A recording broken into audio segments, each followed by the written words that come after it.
Olá, gente querida do Coração Verde e Amarelo. Sou Cleiton Basso, apresentando mais um Jornal Foco do Brasil. Compromisso com a verdade e as informações do nosso país, do governo federal e do presidente Jair Bolsonaro. Entre as várias notícias, não era trote. A ligação do presidente ao sargento, que achou ser um trote e desligou o telefone na cara do presidente. E é de arrepiar o carinho do povo do Vale do Ribeira, em São Paulo, ao presidente Jair Bolsonaro. Vamos conferir nesta edição e sempre conferindo também o alcance do nosso trabalho. Pedimos qual é a ilustre cidade que tem o privilégio de tê-lo como um brasileiro do Coração Verde e Amarelo. Participe também do chat ao vivo. E vamos agora às notícias desta edição. O presidente Jair Bolsonaro tem feito história ao buscar um contato mais direto ainda com os brasileiros. Liderando uma equipe do governo, Bolsonaro foi agora ao estado de São Paulo e lá muitos momentos emocionantes. O presidente Jair Bolsonaro foi recebido com festa por apoiadores no interior de São Paulo na manhã desta quinta-feira, onde participou de uma cerimônia de apresentação do projeto da ponte sobre o rio Pariquera-Açu, no Vale do Ribeira. Durante um breve discurso, o presidente relembrou sua infância e falou de sua trajetória e também do ministro André Mendonça, ministro da Justiça, que nasceu na mesma região, e destacou que é uma região próspera. É uma satisfação voltar a esse pedacinho do Brasil chamado Vale do Ribeira, região onde eu fui criado. E daqui parti para o mundo com 16 anos de idade. Mostra que aqui a terra é fértil, a terra é boa. Até porque eu tenho comigo mais um ministro, né, o da Justiça, o André Mendonça, que é de Miracatu. E eu confesso, só depois de tê-lo escolhido, é que eu tomei conhecimento que ele era da região. Então é sinal que essa região é muito próspera, realmente. Mas não há dúvida da satisfação de voltar e ver pessoas que conviveram comigo lá nos idos 1960, que eu sou um pouquinho velho. Comecei lá em Ribeira, depois Sete Barras, e meus pais, se consolidaram em Eldorado Paulista, nossa antiga Xiririca. E Pariquera-Açu era muito lembrado, em especial pelo seu hospital aqui. E aqui, obviamente, quase todos nós passamos, e nós temos Pariquera-Açu em nosso coração.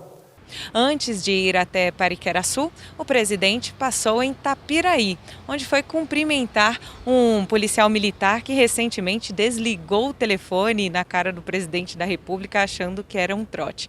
Essa é a primeira vez que um presidente da República visita a cidade de Tapiraí, que tem cerca de 7 mil habitantes. Muito importante, gente, ver essa alegria, essa energia positiva entre a população brasileira e o presidente. É algo que tem dado certo, várias visitas já, todas demonstrando para o horror da torcida do contra, a aprovação do povo brasileiro, o carinho, o respeito, sobretudo porque vê no presidente Jair Bolsonaro alguém como o povo brasileiro é.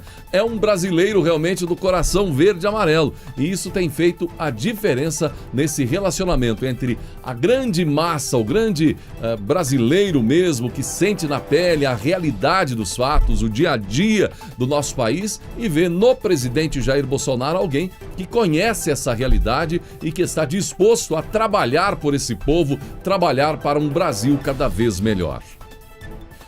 E para aquecer as vendas no período em que se comemora a independência do país, a Semana Brasil 2020 já está em pleno vigor e vai até o dia 13 de setembro. Participam lojas de diferentes setores como alimentação, eletrônicos, eletrodomésticos, móveis, cosméticos, produtos de higiene e material esportivo, que se propõem a oferecer descontos aos consumidores. Ao todo, 83 associações varejistas aderiram ao movimento este ano. Articulada pela Secretaria de Comunicação do Governo Federal, a SECOM, em parceria com o Instituto para Desenvolvimento do Varejo, a iniciativa tem como lema: "Vamos em frente com cuidado e confiança".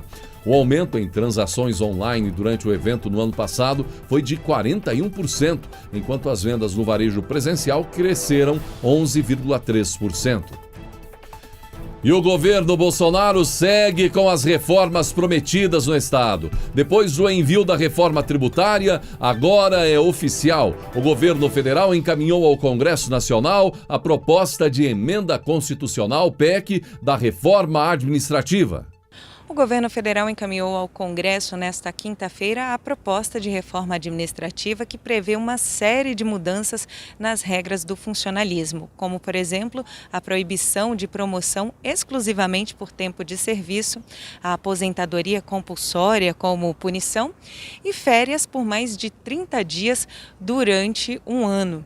A proposta do governo deve valer para futuros funcionários públicos do Executivo Federal, ou seja, cada poder deve fazer sua própria reforma. Inclusive, o presidente da Câmara já sinalizou que a Casa deve fazer uma reforma administrativa também. No caso da proposta encaminhada pelo governo ao Congresso Nacional, como é uma proposta de emenda à Constituição Federal, deve passar por aprovação de pelo menos 2/3 de cada casa, do Senado e da Câmara, por 2 turnos de votação. Como a proposta é para futuros servidores, não deve ter um impacto imediato na questão das contas públicas. De Brasília, Andréia Luiza Matias. O governo Bolsonaro, gente, prometeu e tem até aqui mantido o compromisso com as reformas. Isso é um claro sinal ao mercado de que o governo está comprometido em fazer o que precisa ser feito. Nós, brasileiros, gente, gostaríamos, é claro, e esperamos que tanto a reforma administrativa quanto a reforma tributária tenham um final feliz para o nosso país. Não é suportável mais, do ponto de vista nação, de sustentabilidade econômica e administrativa, não ter tais reformas sendo realmente reformas e fazendo as mudanças necessárias. E enquanto o povo desse país, não é aceitável mais, de forma alguma, governo e Congresso em fase de conta de reforma que, no fim das contas, não surta os efeitos necessários, levando sempre governo e brasileiros à encruzilhada do eleva e do não diminui dos impostos nesse país. Tanto a reforma tributária quanto a administrativa, além de serem importantes para o governo, elas estão aí à disposição do Congresso agora e serão fundamentais para um governo mais organizado, moderno, preparado, racional. Elas têm um ponto em comum. E esse ponto em comum é o custo Brasil, o peso que cada brasileiro, por ser brasileiro, tem. Por isso temos a pergunta: por que, por exemplo, automóveis são tão mais baratos nos Estados Unidos e em outros países do que no Brasil? Por que aqui o imposto é tão elevado e encarece tanto produtos e serviços? Então, gente, são reformas que se entrelaçam e têm o poder de aliviar muito a carga do povo brasileiro.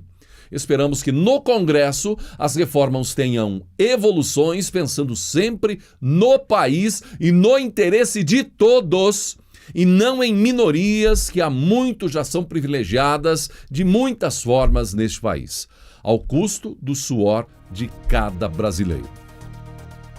E como vimos, se você é um dos que aguardam com expectativa que também os poderes judiciário e legislativo apresentem reforma administrativa, cortem mordomias e gastos absurdos, parece ter uma boa notícia na Câmara dos Deputados. O presidente da Câmara, Rodrigo Maia, propõe redução de cargos e salários na Câmara.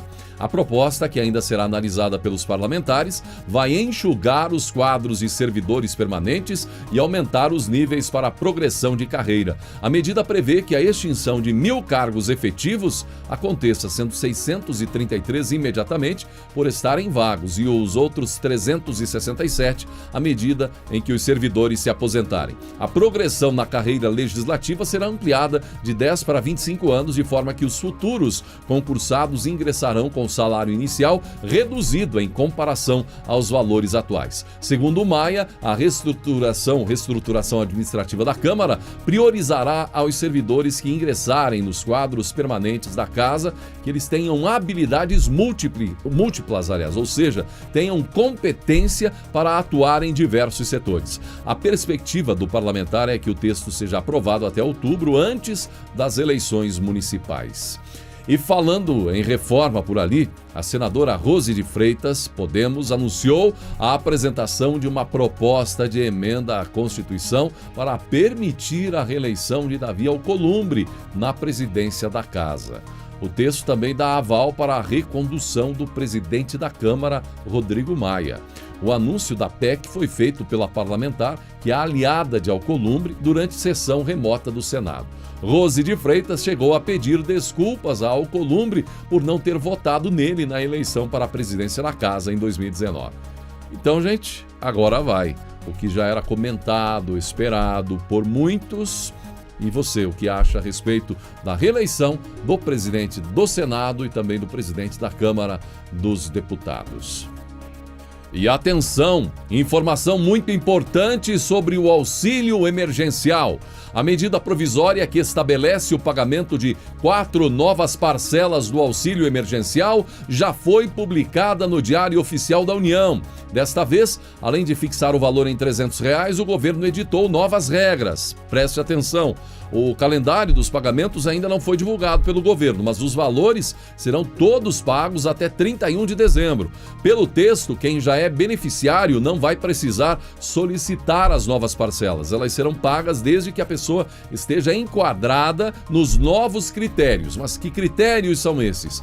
Quem foi incluído em 2019 como dependente de declarante do imposto de renda da pessoa física, por exemplo, não terá mais direito ao benefício. Também fica impedido de receber a ajuda do governo quem conseguiu emprego formal após o recebimento do auxílio emergencial, recebeu também benefício previdenciário, seguro-desemprego ou programa de transferência de renda federal após o recebimento de auxílio emergencial, ou então que tem renda mensal per capita acima de meio salário mínimo e renda familiar mensal total acima de 3 salários mínimos. A MP também excluiu de receber o auxílio emergencial quem mora no exterior, recebeu em 2019 rendimentos tributáveis acima de R$ 28.559, tinha em 31 de dezembro de 2019 a posse ou a propriedade de bens ou direitos no valor total superior a R$ 300 mil, e os que, no ano de 2019, receberam rendimentos isentos não tributáveis ou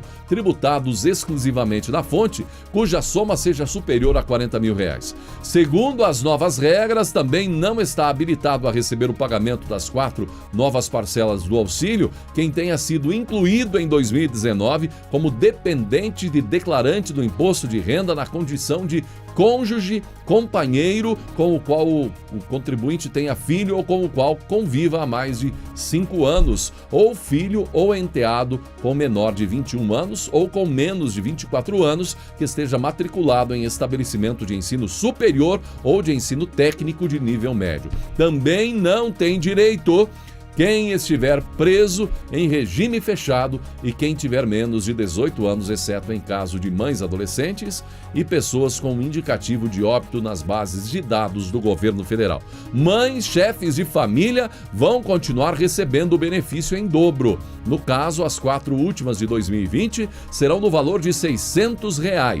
Como é medida provisória, a norma publicada já está valendo. E o ministro Tarcísio Gomes de Freitas, além de rodar pelo país a trabalho, e você gosta do estilo Tarcísio de fazer acontecer Brasil afora? Ele também está sempre de olho nas equipes relacionadas à sua pasta da infraestrutura. E assim, Tarcísio compartilhou, olha que imagem linda, gente, uma linda imagem com a seguinte legenda: a lua estava assim hoje na construção da ponte sobre o rio Araguaia, entre Xambioá, Tocantins e São Geraldo, Pará, BR-153, obra iniciada pelo governo Jair Bolsonaro. Inspiração para a turma do DENIT, que trabalha em regime de 3 turnos, 24 horas, na instalação das primeiras estacas. Está aí, belíssima imagem, simbolizando a beleza do Brasil e o trabalho incansável de equipes transformando o nosso país Brasil afora. E mais uma vez, convidamos, clique em Seja Membro para dar sua contribuição e apoio a esse trabalho do Foco do Brasil. Agradecemos sua atenção e desejamos que Deus abençoe a você e a sua família.